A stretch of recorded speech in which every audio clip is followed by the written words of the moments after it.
நல்லதோ கெட்டதோ உங்களுக்கு பிடிக்குதோ பிடிக்கலையோ உங்கள் சந்ததி நல்லா இருக்கணும்னா சொத்து பிரிக்கும் போது பிரித்து அவங்களுக்கு கொடுத்துருங்க. இதில் எந்தவித உள்நோக்கமோ எந்தவித மனசங்கடமோ இல்லை இது கஷ்டப்பட்டோ கொடுக்காதீங்க. பெருமையாகவே கொடுத்துருங்க. அது உங்கள் தலைமுறை அடுத்த கட்டத்துக்கு போகிறதுக்கு மிகப்பெரிய அளவுக்கு உறுதுணையாக இருக்கும். ஏன்னா அது அப்பா செஞ்ச பாவம் புண்ணியம் எல்லாமே அந்த சொத்தில் இருக்குது. அது நீங்கள் சரிசமமாக எடுத்துக்கிறப்போ உங்களுக்கு கதை வேறு. இல்லை நான் கொடுக்க மாட்டேன் மொத்த சொத்தையுமே வேணும்னு சொல்லி நீங்கள் எடுத்துக்கிறப்போ அந்த அப்பா செஞ்ச நல்லது சரி கெட்டது சரி அபரிவிதமாக வந்து சேரும். ஏன்னா இன்னைக்கு எல்லாருமே நல்லது செய்கிறது ரொம்ப ரொம்ப குறைவு.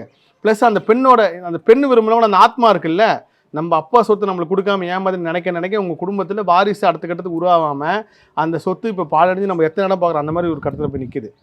இது ஒரு 7-8 பேர் நான் லிஸ்ட் எடுத்து அவங்ககிட்ட எழுதி இந்த வருஷத்து நடந்துச்சு. யாரெல்லாம் இந்த மாதிரி அவங்க பொண்ணுக்கு கொடுக்காம தங்கச்சி கொடுக்காம அக்கா கொடுக்காம சொத்தை வாங்கினாங்களோ அவங்க எல்லா குடும்பத்திலும் வாரிசு கிடையாது. நீங்கள் வாரிசு இருந்தால் நாங்கள் சொத்தை அனுபவிப்பீங்க. நீங்கள் ஒரு 80 வயசு வரை இருக்கீங்க, அதுக்கப்புறம் போயிருங்க, அப்புறம் யார் தான் அனுபவிப்பாங்க? அதனால் இதுக்கு முன்னாடி இப்படி யாருன்னா பண்ணியிருந்தீங்கனாலும் கூட கூப்பிட்டு அவங்களுக்கு என்ன சரிசமமோ கொடுத்துருங்க. இது மிகப்பெரிய கர்மா வந்து இதில் வேலை செய்யுது. இது ஒரு பெரிய உண்மை.